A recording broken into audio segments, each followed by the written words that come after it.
If you've ever felt like a woman slowly stopped respecting you and you couldn't explain when it started, this video is about you. Because here's the uncomfortable truth. Women don't accidentally walk all over men. They only do it when a man never set boundaries early enough to stop it. In the first stages of dating, there are 5 boundaries that determine whether she sees you as a man she respects or a man she slowly takes for granted. Miss even one, and you'll spend months confused, overgiving, and wondering why the dynamic flipped. This isn't about being harsh, it's not about playing games, and it's definitely not about controlling women. It's about understanding the exact moments where men unknowingly give away leverage and how to stop doing that before attraction turns into tolerance. If you don't learn these 5 boundaries early, you won't just lose her respect. You'll lose yourself trying to get it back. Most dating advice teaches men how to react. This video teaches you how to position yourself so you don't have to react at all. The difference isn't confidence or charisma, it's structure. Boundaries create structure, and structure determines who leads the dynamic and who adapts to it. If you're ready to shift from guessing to understanding, like the video and subscribe now, because once you see how these dynamics actually form, you stop chasing outcomes and start controlling your own position. And that shift begins with the very first boundary most men ignore. Let's break that open. Number 1, never open financial access before she's earned it. Men confuse sharing with bonding. You think talking about money is just conversation. You think you're being transparent, relaxed, authentic, but that's not how it lands on the other side of the table. To a woman, early financial information is not intimacy. It's data. The moment you talk about your income, your investments, the cost of your car, the trips you're planning, something subtle but irreversible happens. You stop being a man she's discovering, and you start being a man she's measuring. Not emotionally, practically. This is what I call the provider audition. She hasn't chosen you yet. She hasn't committed. She hasn't invested. But you're already standing on stage proving your usefulness. And the dangerous part is that you usually don't even notice it happening. You mention your salary casually. You joke about a bonus. You talk about how much you've saved this year. You think you're just making conversation. But in her mind, a quiet assessment begins.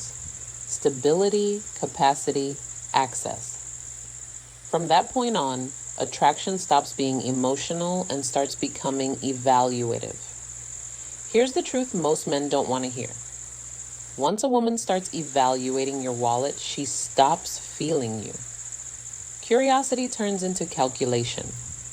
Tension turns into expectation. And no, she doesn't need to ask you for money for this shift to happen.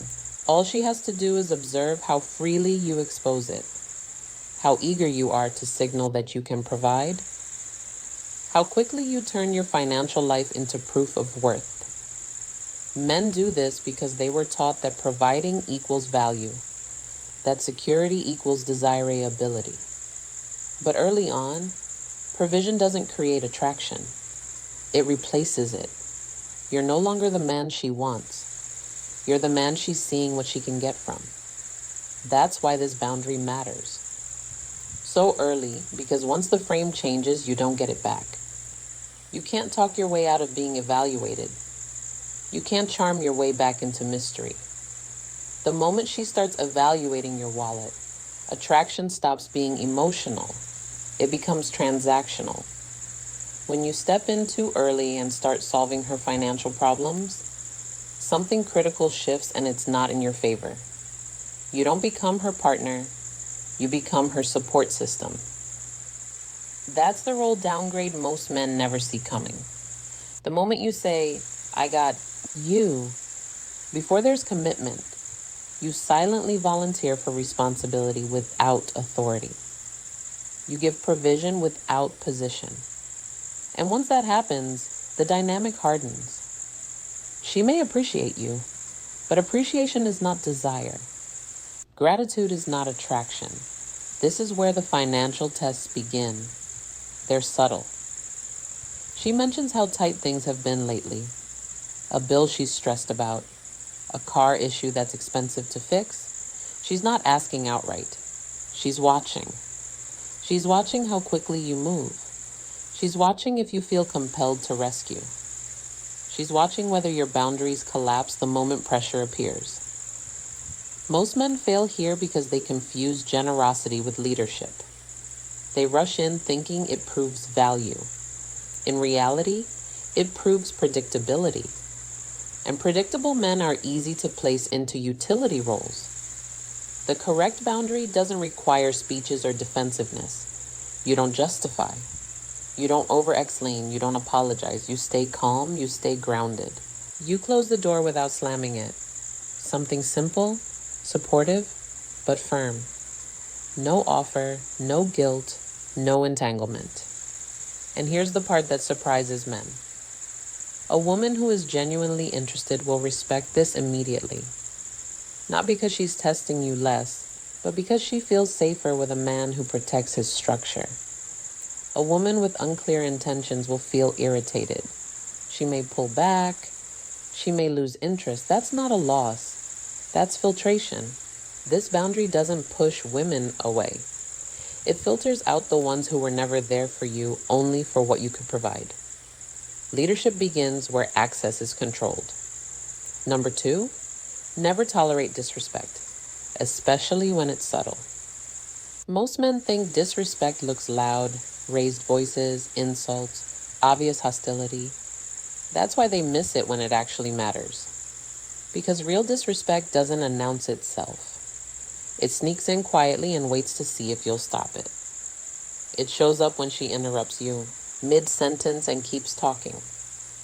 When she makes a passive joke at your expense and follows it with, "Relax, I'm just teasing." When she casually compares you to her ex. When she ignores your messages for hours but expects instant replies from you.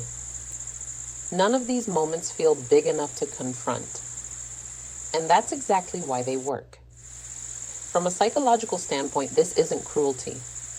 It's evaluation. She's asking one silent question. Can I get away with this? Women test boundaries the same way water tests cracks. Slowly, incrementally, one small push at a time. If nothing pushes back, the pressure increases. Here's a scenario most men recognize but rarely address. You're out with her and a few friends. Everyone's laughing, talking. Then someone asks how things are going between you two. She smirks and says something like, "He's fine." When he's not being clueless, her friends laugh. She laughs too. You smile, you tell yourself it's harmless, that she didn't mean it like that, but something just happened. She lowered your status in public. She used you as a moment of entertainment. And more importantly, she watched what you did next. Disrespect tests aren't about the comment. They're about your response or lack of one. When you let it slide, you're not being easygoing. You're signaling that your self-respect is negotiable, that comfort matters more to you than boundaries. And once a woman realizes she can step over you without consequence, she will. Not because she's malicious, but because you showed her the line doesn't exist. Silence is not composure. Silence is consent. That's the mistake men make when they convince themselves that staying quiet makes them look calm, mature, unbothered. In reality, what you're communicating is much simpler and much more damaging. You're telling her that this behavior is allowed. When you don't respond to subtle disrespect, you don't freeze the moment. You set a precedent, and precedents compound. One small pass, one turns into another, then another, until the dynamic has shifted so far that fixing it feels impossible. Here's the chain reaction most men never anticipate. When she disrespects you publicly and you let it slide, her friends notice. They don't see you as easygoing. They see you as the man who doesn't stand up for himself. Their perception changes first, then hers follows. Because once a woman sees that you'll tolerate being diminished in front of others, she learns she can do it privately too. The tone shifts, the effort drops, the attraction erodes. Not overnight, but permanently. High-value men don't respond to disrespect with explosions or sarcasm. They don't embarrass her back. They don't turn it into drama. They respond immediately, calmly, directly. One short sentence, no edge, no explanation, no emotional charge, just a clear line drawn in the sand. That response does something powerful. It resets the frame. It tells her and everyone watching that you respect yourself enough to stop the moment. It crosses a line. This isn't about controlling her behavior. It's about enforcing your standards. Because respect is not negotiated through patience. It's not earned by endurance, and it's not preserved by silence. Respect is enforced. Number 3, never make your time freely available just because you like her.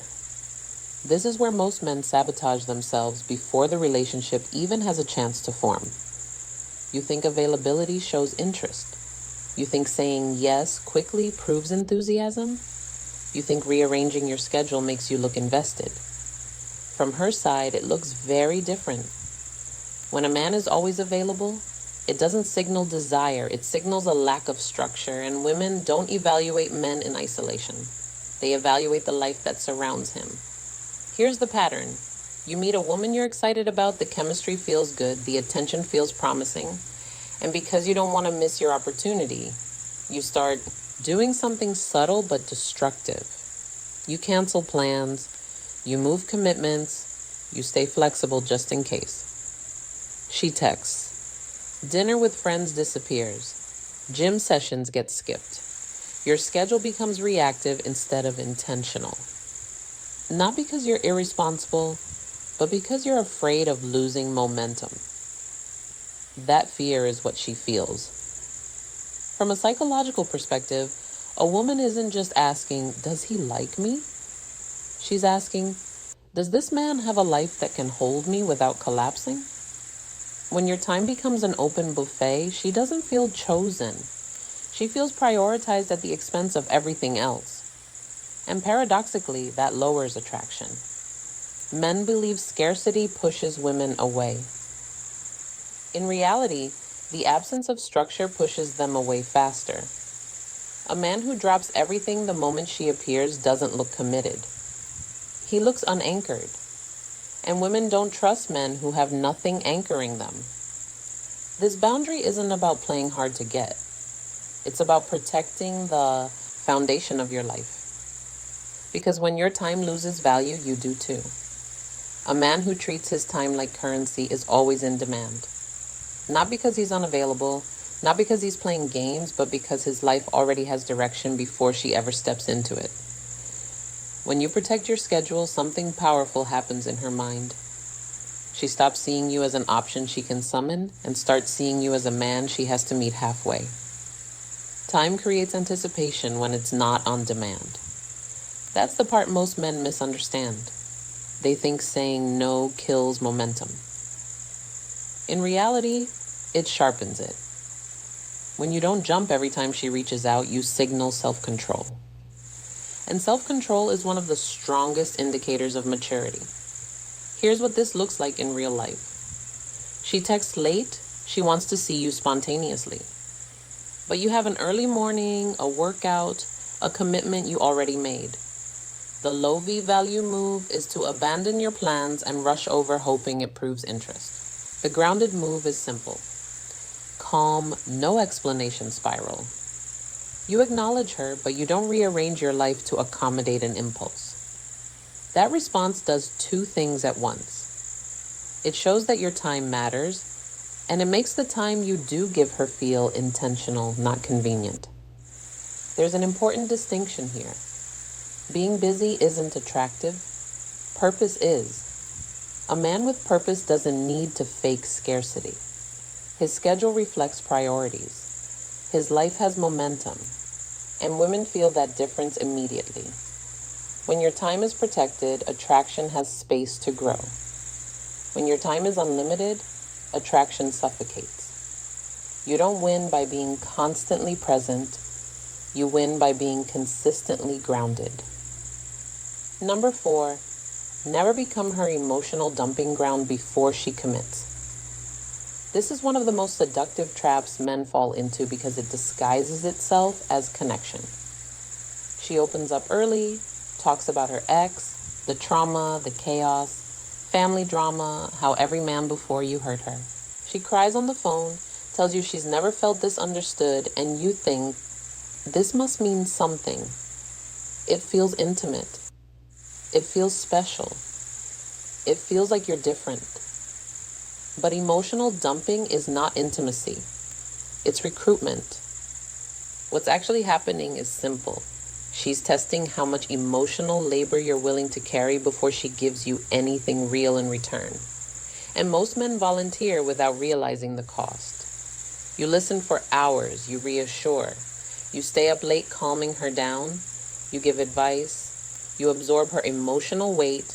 You become steady, reliable, safe. And slowly, quietly, the frame shifts. You're no longer the man she desires. You're the man she stabilizes herself with. Here's the part that hurts the most. Men mistake emotional access for emotional bonding. They think, she trusts me. What they don't see is that trust without investment doesn't create attraction. It creates utility. She leans on you, then turns around and gives her excitement, her curiosity, her unpredictability to someone else. Not because you did something wrong, but because you stepped into the role of therapist instead of partner. Masculine polarity dies the moment you become her emotional container too early. Mystery fades, tension dissolves, desire flattens, and you can't argue your way out of that position. Once you're emotionally categorized as the safe one, it sticks. This boundary isn't about being cold. It's about pacing intimacy.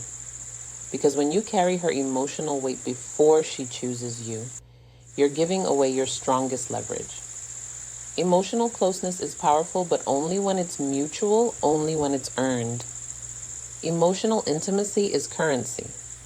And like any currency, it loses value when it's handed out without investment. Here's the distinction most men never learn. You can be present without being responsible. You can listen without carrying. You can care without collapsing into her emotional world. The mistake isn't empathy. The mistake is overextension. When you rush to absorb her pain, fix her wounds, and stabilize her emotions before there's commitment, you reverse the natural flow of bonding. She doesn't grow closer to the man who carries her. She grows closer to the man she invests in. That's how emotional attachment actually forms. Healthy emotional pacing looks different. You listen, you acknowledge, you stay grounded, but you don't dive into problem-solving mode. You don't become the late-night crisis line. You don't let her emotional storms dictate your availability or identity. This boundary protects masculine polarity.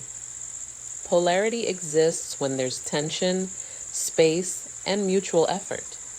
It dies when one person becomes the emotional anchor while the other drifts freely. Men often think pulling back emotionally makes them seem uncaring. In reality, it makes the connection cleaner. It invites reciprocity. It gives her the opportunity to step forward emotionally instead of leaning back into you. And that's the key shift. A woman bonds with the man she invests in emotionally, not the one who carries her emotional weight for free. When she has to show up, when she has to contribute, when she has to regulate herself, attraction deepens naturally. This boundary doesn't block intimacy. It preserves it, because intimacy that isn't earned doesn't build desire, it builds dependence. And dependence is the opposite of attraction. Number 5, never panic when she pulls back. This is the moment where most men undo everything they did right before. Things were good. The energy was there. The connection felt mutual. Then something shifts. Her replies slow down. The warmth fades. The effort drops. And instead of staying grounded, you panic. That panic is instinctive. You feel the distance and assume something is wrong. Maybe she's stressed. Maybe you said something wrong. Maybe there's someone else. And without realizing it, you start doing the one thing guaranteed to kill attraction. You try harder while she does less. It usually unfolds in 3 predictable mistakes. First, you fill the silence. She creates space and you rush to close it.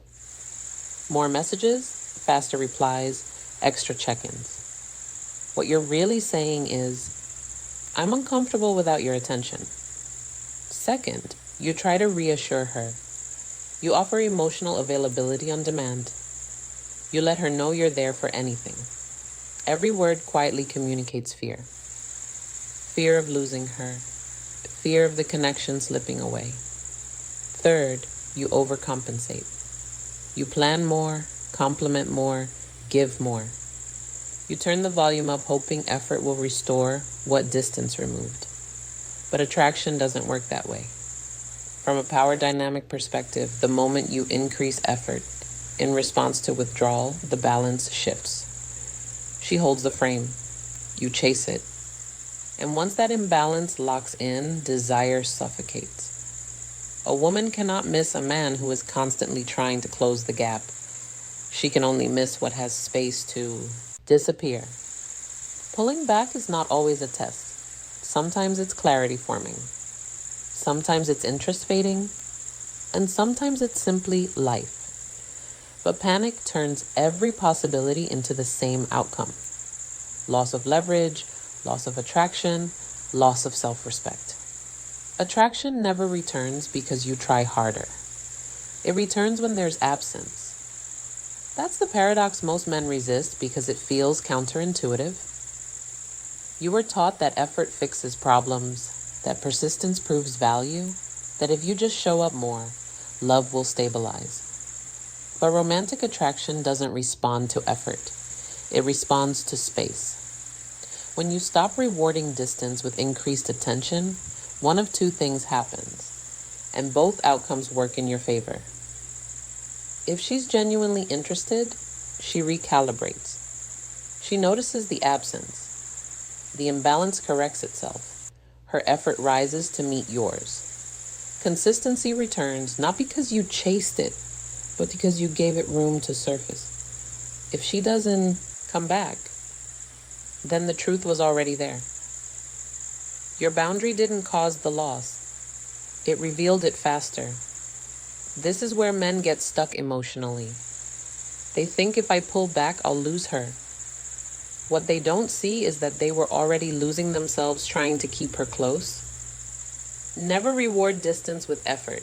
Effort given in response to withdrawal trains imbalance. It teaches her that she can reduce investment while you increase it.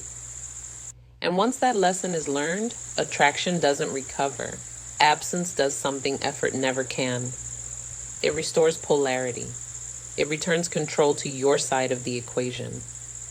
It reminds her that access to you is not guaranteed. And if she chooses not to step forward when space is created, then you didn't lose a woman who wanted you.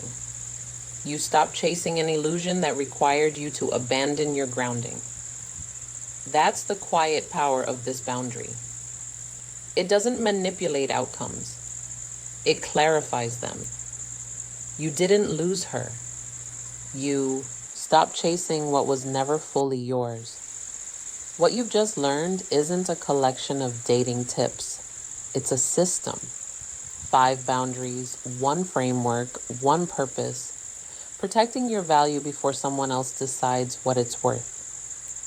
These boundaries are not about controlling women. They're not about manipulation, and they're definitely not about turning cold or disconnected. They exist for one reason only: to keep you from losing yourself while trying to keep someone else. When you control financial access, you protect leverage. When you shut down disrespect early, you protect dignity. When you guard your time, you protect direction. When you pace emotional intimacy, you protect polarity. When you stop chasing withdrawal, you protect self-respect. Together they form a filter.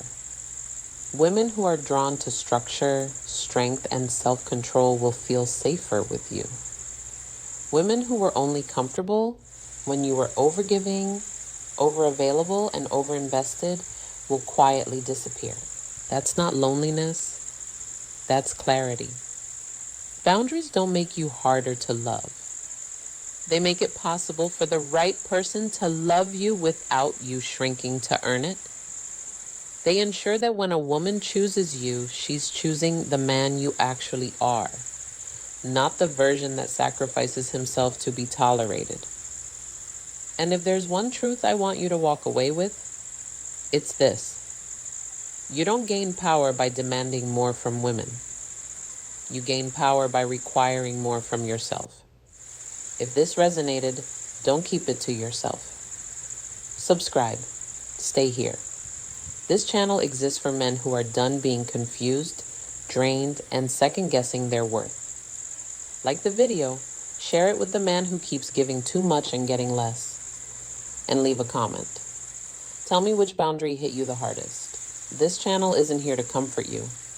It's here to keep you from losing yourself.